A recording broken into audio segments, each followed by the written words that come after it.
Assalamualaikum. Ngibutarusan langon.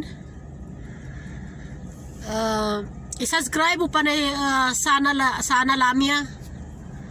Sukran na po na sa langon na pag-subscribe sa kami. Na may Allah bless you all. Hello everybody, welcome to my channel Trends Enthusiasm.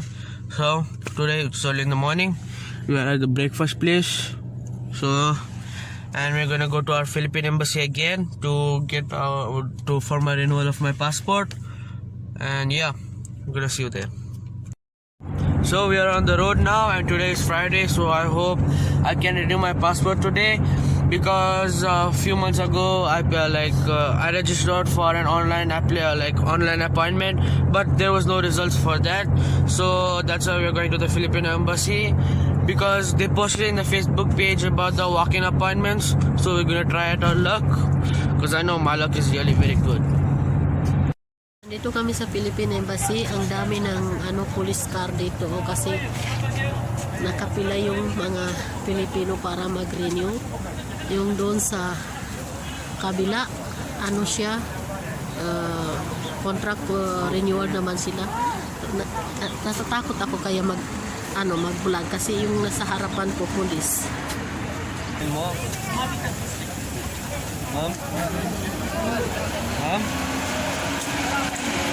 Ang dami ng police car na dito.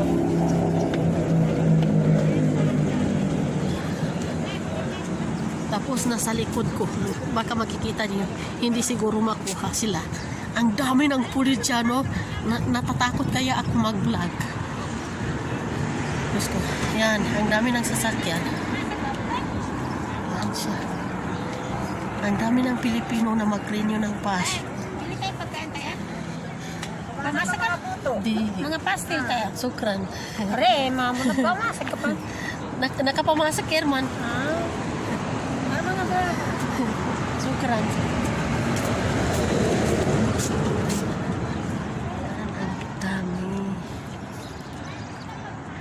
Nagre-renew yan ng mga passport, pero hindi kami naka-renew kasi yung appointment nila pala yung para sa visa lang na expire. Kaya sa amin kailangan namin yung passport na renewal, yun ang gusto namin. Pero sa Sunday babalik kami dito, pero kailangan madaling araw kasi yung kailangan nila, anong tawag dyan, 250 lang na tao yung tinatanggap nila. So yan,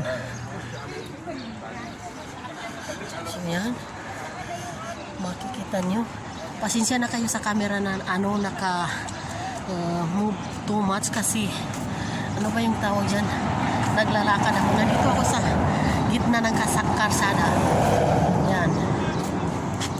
Tapos ang bigat ng bag ko kaya lalong gumagalaw yung kamay ko.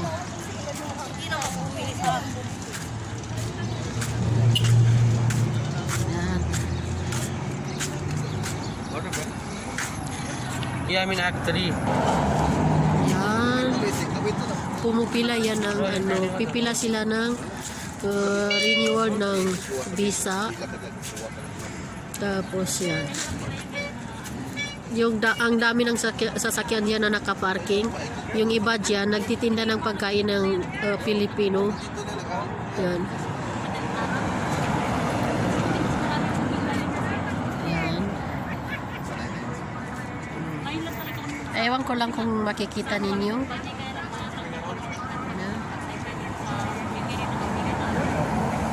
Naka-standby yung mga pulis dyan kasi kailangan may distance. Kapag dikit-dikit, sinisita kanila. Yan.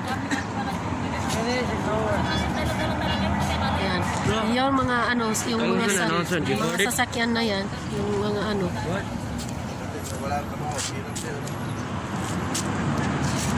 What is the school? Universal American School. Good school. UAS. Yo, look at these, man. You have parking lots. Our school doesn't. Though your school has on the desert, lol. Yeah. What street that one? Beirut? Beirut Street. Khaldun Street. Also. Yeah, this one Muze bin Nasair Street something. You're recording? Yeah. What happened, Ma? So now we are exiting the embassy, and inshallah we're gonna come back here Sunday. And actually, that's not an embassy. That's just a temporary place where they set up their embassy. Like that's Great Disabled Sports Club, just temporary for a week or a month. Cool stuff. What's up? So ngayon, uwi na kami na hindi kami naka-renew ng passport kasi yung appointment lang nila yung expire yung mga visa, yung sa amin para sa renewal ng passport. So babalik daw kami doon sa Sunday. Pero hindi pa naman sure na maka-renew kami sa Sunday kasi magbigay lang sila ng form sa Sunday, tapos babalikin ka uli kung ilan ang kukunin nila. Halimbawa sa ano nila 250 katao ang papasukin nila, tapos yung matitira pabalikin sa ibang araw naman. So ganun ang patakaran nila doon. So let's see kung makakuha kami ng form at makarenew kami sa Sunday. I hoping that na makarenew kami kasi matagal na kami nag-online. Tapos mabuti naman na sa ngayon hindi sila nag-ano ng online. Pumunta ka lang doon at kumuha ka ng form nila, mag-fill up ka, tapos sasabihin nila sa iyo kung ilang araw ka pumunta doon. So yun lang. You want to eat your breakfast, mister? Yeah.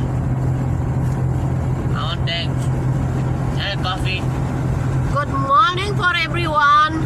Sana po mag-subscribe po kayo sa aming channel. Yeah. Channel ni Kambal. Yeah. I'm reading book. Good. You don't read for me. I bought for you, not this book.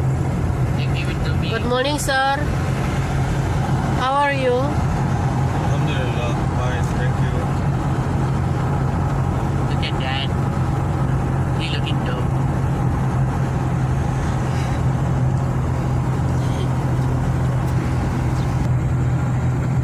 Ang ganda ng weather.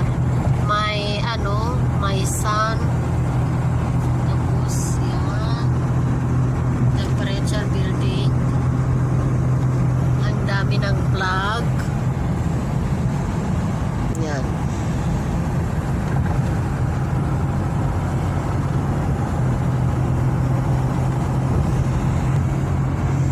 Ang dami ng tao doon na nakapila. Akala ko naman yung lahat ng tao doon mag-appointment ng renew or sa visa nila, pero hindi pala, naka-standby lang yung iba doon. Tapos ang dami ng mga nagtitinda, tapos ang dami ng pulis doon kasi kailangan may distance, tapos wala naman distance doon, dikit-dikit naman ng mga tao.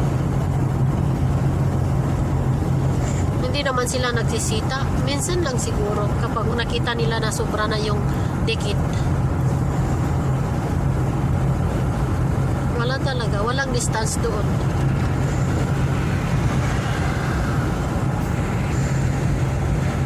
So pupunta kami siguro doon Sunday mga 4:30. I will leave the house siguro kasi kailangan magpila ka para makakuha ka ng form at makarenew ka. Kasi kung mahuli ka, pabalikin ka naman sa another day.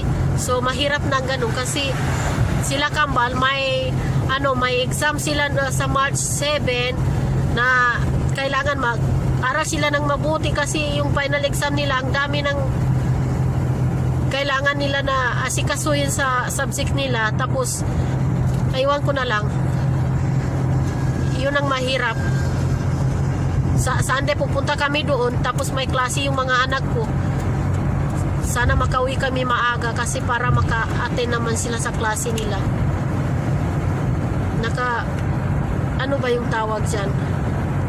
Kung kaya ko lang, ako na lang magpumunta doon, pero hindi pwede kasi kailangan naman siya naman talaga yung nasa picture niya. So kaya siguro nasa absent naman yung mga anak ko sa Sunday. Mahirap din kapag pumunta ka sa kung saan tapos may klase yung anak mo. Kaya hindi kami talaga nakakalabas ng simula nag-aaral yung mga anak ko. Minsan lang itong kapag may Saturday, Friday, yun ganun. May pulit siya, no? Hindi na natin kunan kasi mamaya na nahuli pa tayo. Nasa harapan. Kaya yun lang. Inaasikaso namin yung mga subject nila.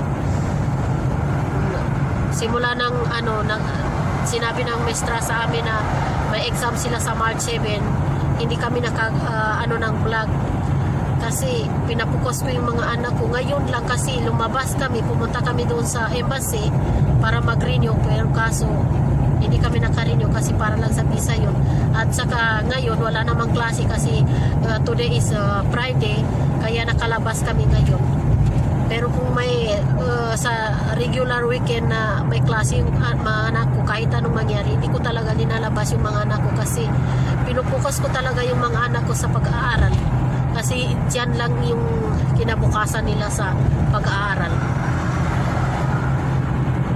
Yun lang. Assalamualaikum. Ngibutaro san langon. I-subscribe mo pa na sana lamia. Sukra na po na sa langon na pag-subscribe sa kami na may Allah bless you all.